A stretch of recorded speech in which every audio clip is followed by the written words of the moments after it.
This is traditionally a big week for high school football, but for many parents and kids, a strong debate continues over the risks and rewards of the game. This season, 2 high school football players have died of injuries sustained on the field. Countless others have been concussed. For tonight's Eye on America report, Jericka Duncan went to Pennsylvania, where a family with a famous football name is split on whether to stay on the field.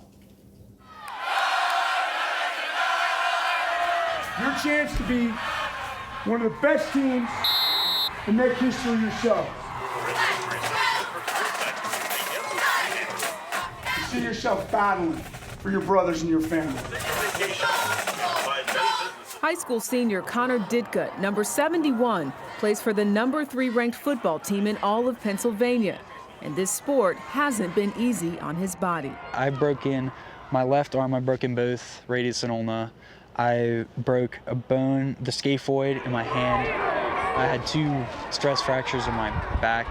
Connor and his younger brother, 16-year-old Timmy, have been playing football since the 7th grade. It's in their DNA.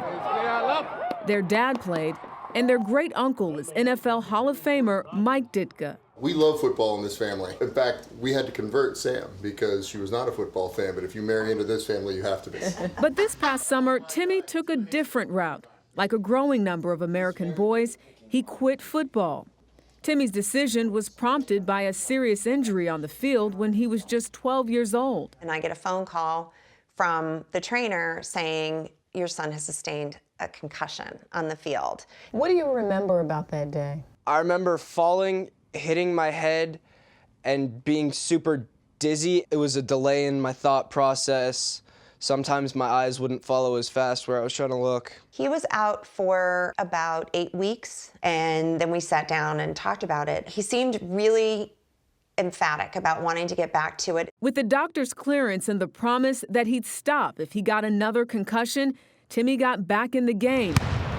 But this year, he stopped for good, focusing instead on a less punishing sport. I had gone to nationals with my volleyball team. As my dad and I were in the airport on our way back, I looked at him and I said, I think when we get home, I'm gonna quit football. I just don't want to take that risk.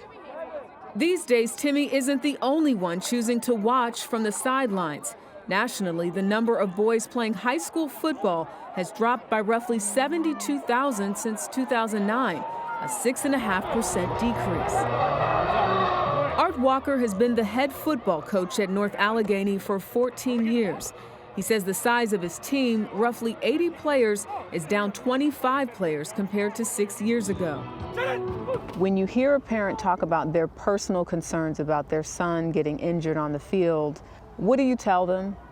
My son's a sophomore, and he's the smallest member of our football team. Out of 82 kids, he's the smallest one there is. I'm comfortable because of how my coaches teach, of how my coaches coach them, and not put players in dangerous situations that they don't have to be in. It's the conference semifinal game. Connor's team is undefeated. Do you wish your brother could have been out here with you?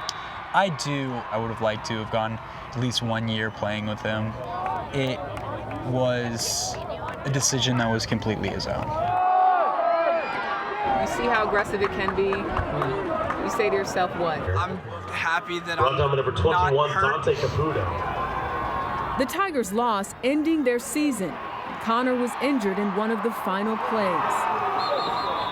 The next morning, X-rays confirm a broken hand, a reminder of the toll football can take. Did you ever think twice about whether or not you should continue playing football? I did not ever think twice. I always wanted to just get back as soon as possible. I wouldn't miss it for anything.